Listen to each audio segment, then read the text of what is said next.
Is the Bitcoin revolution about to take over the world, or are we facing a slow, painful death kind of scenario for Bitcoin as regulations and Wall Street and all kinds of other hurdles all work to bring an end to the Bitcoin revolution before it ever even really takes off?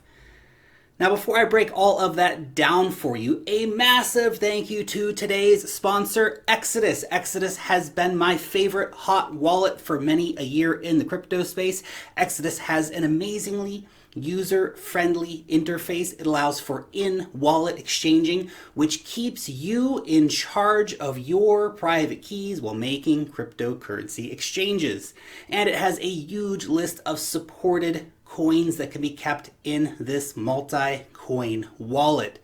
Exodus is available on mobile and on desktop, and now even offers Trezor hardware wallet integration. Download Exodus today using the link down below. So, the Bitcoin financial revolution is proving to be a long and difficult road, with many of the travelers on that road simply seeking the new El Dorado with dreams of overnight riches. And yes, wanting to get rich from Bitcoin is certainly a worthy goal. But while the promise of massive financial gain is what lures in many new crypto investors, what creates long-term hodlers is the belief in the power of cryptocurrency and in the growing financial and decentralization revolution. You guys know the old saying, come for the sick gains, stay for the financial revolution. Well, the Bitcoin revolution, which seeks to put control of finance back in the hands of citizens and to disempower the banks, is certainly no easy task. I'm going to lay out a few of the really big hurdles that we have got to overcome as a cryptocurrency community and that the cryptocurrencies themselves need to overcome. And the first big one is Wall Street. Wall Street is not, has never been, and will never be your friend. Wall Street is bringing their money into the cryptocurrency markets. But the irony is crazy because Bitcoin was made as a response to Wall Street scumbaggery and fraud. It was meant to destroy the banks, not join them. Not that Bitcoin is joining them, but certainly the amount of products we see Wall Street trying to launch for Bitcoin is worrying. Wall Street money is dangerous because it comes with strings attached. And I know that there have been a lot of people out there cheering for more money, more liquidity to come in and pump the price up to the moon. We're going to get to the moon anyway, guys. Be patient. There has been a lot of excitement, particularly around Wall Street's paper products, the ETFs, the options, the futures. All offer their own avenues for Wall Street manipulation. The CME already has a massive influence on the Bitcoin markets in terms of price action. If you remember back in 2017, just before the launch of the CME futures, an executive from the CME stated that they are going to tame Bitcoin. That was their intention. Think about that. Then, of course, 2018 happened, and that was a lot of fun, wasn't it? But what Kelly Loeffler, the CEO of BACT, has stated is particularly noteworthy here as well, because she wants to see the BACT futures to be the number one means of Bitcoin price discovery. Even though the volume's not there yet, it will be one of these days. If Wall Street is in charge of price discovery, that is not a good thing. All major Wall Street players have been repeatedly caught rigging markets, and they cannot be trusted. Paper products also introduced the very real possibility of rehypothecation. As an example, a standard U.S. Treasury bond, on average, has 3 people claiming ownership over that one bond. So what if we saw a situation with Bitcoin where we had multiple parties trying to claim ownership, for example, over a Bitcoin ETF? This could certainly have some very far-reaching negative impacts on the overall cryptocurrency markets. And look, we haven't seen that happening yet, at least not in that way, but we will It's just a matter of time. You know, it's just a matter of time. Wall Street's here. It's like that guy, he didn't want to come to the party, but came to the party anyway with all his expensive booze. Anyway, another thing which gets some people excited is the idea of central banks buying Bitcoin. Again, I see this as an inevitable fact that this is going to happen, but it's not a good thing. That's what we have to keep in mind. This is not a good thing. If we have the bulk of Bitcoin stored away in the vaults of central banks, then it will mean that they will be in control of the supply. And that regular people will again find themselves in a situation of begging the bankers for scraps from the table. It's not a very dignified place to find yourself. It could also lead to promissory notes issued by banks, which I know that's a seemingly far, far away idea, but if it did happen, that could easily lead to the rise of fractional reserve Bitcoin and just recreate the whole mess all over again with a different asset. Anyway, then of course there are central banks talking about launching their own stable coins, which in many ways can be seen as a threat to cryptocurrency. While the fundamentals of crypto are certainly better and do not change in that situation, it really does underline that competition is not welcome and that the powerful money interests will seek to protect and to hold on to their power, because of course they will.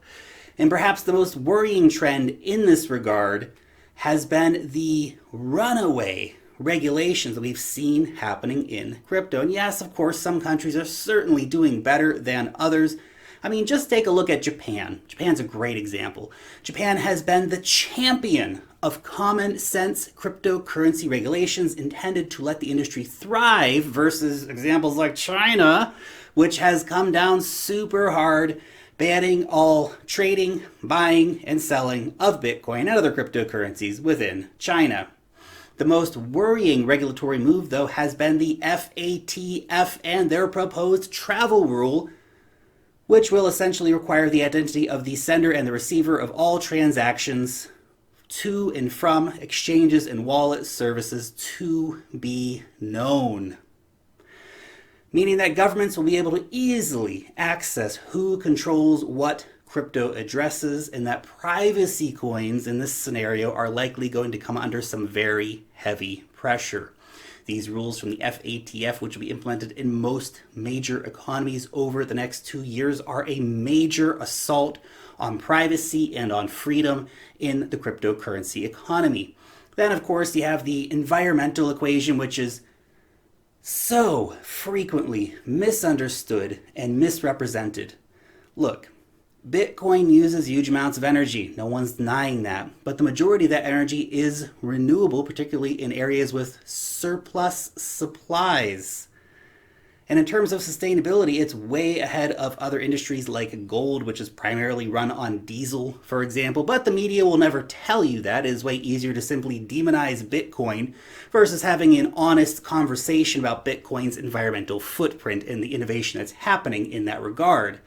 But if the actions of China, which has been conducting raids in really popular mining regions around the country and is actively working on phasing the industry out inside of China, so if all that's anything to go by, then we are far from seeing the end of the Bitcoin environment conversation. And look, it's great. Honestly, it's great to have that conversation when it's done honestly and have an open dialogue with facts. But hysteria can lead to unduly harsh responses like we're seeing in China, where they're simply trying to shut the industry down. International politics can also sadly play a damning role in the future of Bitcoin as well. We have seen the US president tweeting negatively about Bitcoin. And Washington, of course, has been a major proponent of using sanctions to punish its geopolitical enemies. So, if, and this is a big if, but if, for example, Venezuela were to get even more serious about using Bitcoin to evade American sanctions, then seeing some kind of US ban on Bitcoin, on and off ramps at least, is actually not out of the question, even if it may be pretty unlikely at this stage.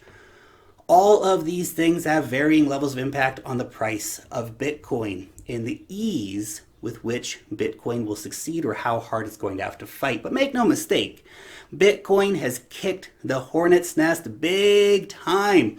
The fact that Wall Street feels the need to tame Bitcoin, the fact that the president talks about Bitcoin in a negative light, the fact that China bans it, and the fact that the Federal Reserve is worried about losing their control over global finance due to increased monetary competition, particularly from the likes of Bitcoin, man, that really tells you a lot about the revolutionary potential of Bitcoin and cryptocurrencies. And governments should be scared of Bitcoin. For way too long, the global banking cartels have engaged in just crazy criminal theft at a massive scale, abetted by the political class which they have bought. People should be damn angry about the system.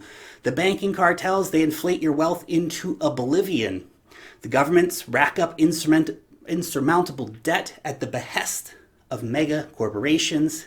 In the new regime of negative rates spreading around the world will mean that soon banks will steal directly from your account. And should you have any savings, you might be in some real trouble. And hey, look, you might just think, oh, I'll just keep it all in cash, Lark. Look, if you think that cash is a safe haven, oh no. No. They figured that out too. The governments have worked with the banks to basically criminalize cash so that your only option for large purchases is to take your money, put it in the criminal banks who will rob you. It's crazy. Prices are fixed, rates are cut, inflation is decided by an unelected, unaccountable, shadowy group of who knows who. They are the masters of the financial universe. It's no wonder that society in so many corners of the world is rebelling against their criminal overlords. There are currently anti-government protests happening in a huge range of countries around the world. From Chile to Lebanon to France to Hong Kong to Catalonia and a whole host of other places, either currently or have already happened this year. Anti-government protests are becoming a normal situation. Civil society is breaking under the weight of the extreme corruption and criminal activity from the ruling classes. And leak after leak after leak from whistleblowers shows that the richest and the most powerful people in the world are all involved in the very webs of tax evasion and secret or offshore schemes and money laundering, all that stuff that they are actively passing laws against. They are committing those same crimes themselves. But the laws are not designed for them. They are designed for you and me. Since 2008, we have watched as the elite bankers have printed even more money. Ungodly amounts of money. And then the central banks hand it straight over to the criminal commercial banks, all thanks to political corruption.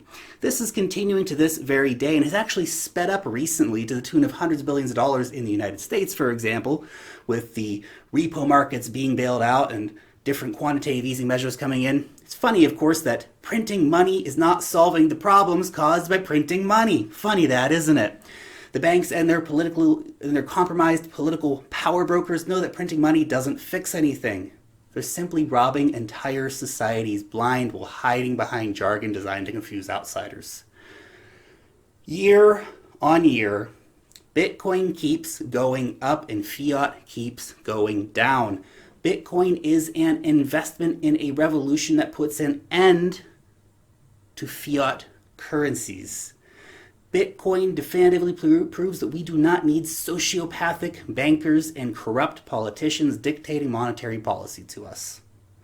Bitcoin gives you a choice. It gives you a choice to vote out of the banking cartel-led financial order.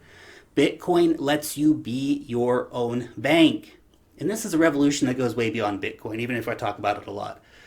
And of course, Bitcoin's the first and the most successful cryptocurrency. That's why I talk about it so much. But Bitcoin is like the tip of the spear. It's an important stepping stone towards our decentralized, citizen-powered future. But Bitcoin's not going to do everything. It's going to do a lot. But just look at what other cryptocurrencies are doing. You can issue loans to yourself using your own assets as collateral. MakerDAO was the first. Now we have BIDAO coming up and the very exciting Kava project coming up very soon. It's expanding that collateralized debt position universe massively. Microinsurance is coming. Payments without chargebacks. money accounts that require no KYC, peer-to-peer lending, and asset exchanges with no geographic borders, decentralized land deeds that can be used for collateral or simply to prove ownership in corrupt countries where pieces of paper have a history of disappearing. The possibilities are endless, and all of it seeks to empower the average citizen. A whole world of financial tools are being built, and the rent-seeking middlemen are being challenged. But it is not going to be easy. These are the best funded, most powerful groups on the planet. Some pretty serious competition. As a society, we have the chance to take this power back into our hands. But we can already see the assault taking place against the future of freedom. Look at everything I've talked about so far in this video. It's just the tip of the iceberg. These vested interests, they have no intention of laying down and letting their apple cart be turned over. It's like we say, guys, come for the sick gains, because crypto, of course, is an amazing financial opportunity, but stay to be part of the revolution. Buy and hold Bitcoin. Accept Bitcoin at your business if you have a business. Accept Bitcoin as part of your salary if you're doing online freelancing and stuff like that. Sell Bitcoin for goods or services to other people who are going to hodl it, not just back for cash if you can. Use decentralized finance applications. Support projects that are actually out there making a difference to build a decentralized financial future, and support decentralized cryptocurrencies. Anyway, guys, just my thoughts. You will let me know what you think on this topic down below in the comment section. Thank you so much for watching today's video. You guys are freaking awesome. I love you so much. Thank you so much for watching this video. Make sure to hit that thumbs up button, subscribe, hit the bell, long live blockchain, and peace out till next time.